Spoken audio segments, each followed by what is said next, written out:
Well, my full name is Michael Nemeth, and basically I work as an online promoter and spokesperson for Connecticut Valley Tobacconist LLC, producers of Battleground Cigars. Now, Connecticut Valley Tobacconists started their cigar line in Hazardville, Connecticut, which is on the National Register of Historic Places, named after the Hazard Powder Company.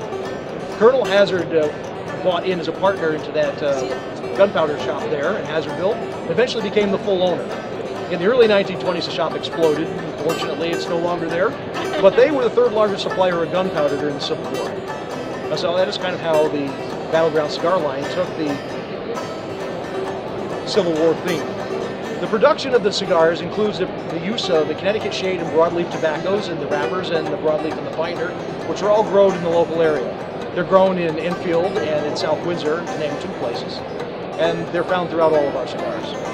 Now, generally, love the pun there, it is a Southern General that is on the cigar. And we do have some, depending upon what their historical favorites are, what their affiliation is to the side of the Mason-Dixon line, do request special bands.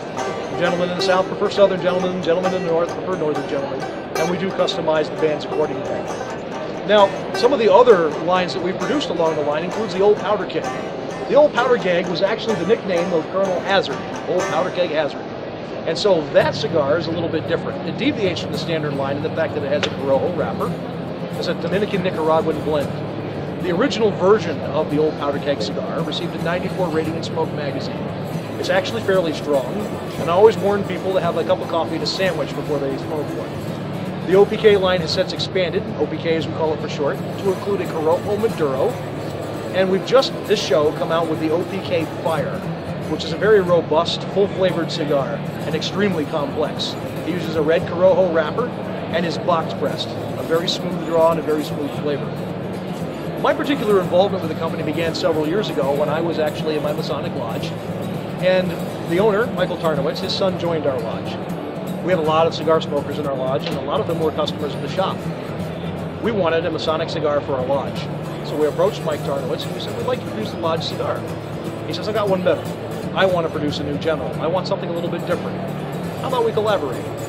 So Andrew wrote the book, The Better Angels of Our Nation, the Freemasonry in the Civil War, which was written by Michael A. Halloran, probably one of the best historically researched accounts of Freemasonry ever in the United States military. In the prologue of that book, we discovered General Lewis Addison Armistead. Himself, being of English parentage and having been a Union officer previously, taking a commission in the South, was a Freemason. This was also very good for us because his penchant for cigars was very well known. If you look at the art on the box, General Armistead is portrayed smoking a cigar. Now, he being a Freemason, we chose that to be the mascot, if you will, of the new Masonic cigar. This is the first commercially produced and internationally available Masonic-themed cigar in the world. It uses a Brazilian wrapper with a broadleaf binder and a very select Dominican long filler blend. The notes are very nice. The Brazilian wrapper, known for its pepperiness, is kind of subdued, but it is very well blended with the rest of the cigar.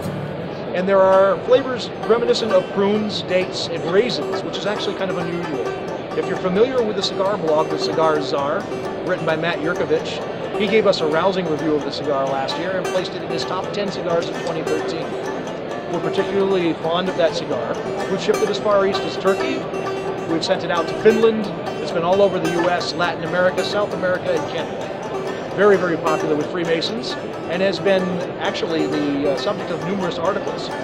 Most recently in the recent edition of Smoke magazine, as well as in a publication by the York Rite of Freemasonry in Italy, and an article that I wrote myself for the Masonic Journal.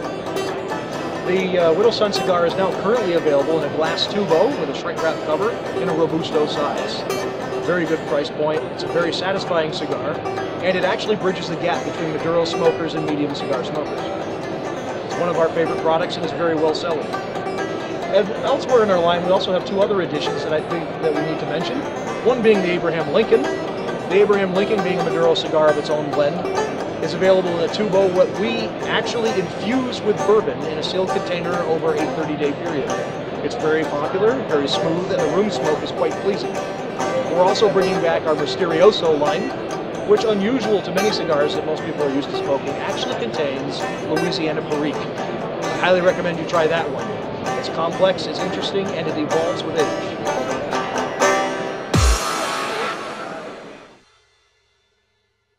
Anything else that I can answer for you, Joe? I doubt it. It's a pleasure. That was I can see why. fantastic. You're welcome. That was amazing. Oh my Have you done god. this before? No. He doesn't even. Oh my god, it's fantastic.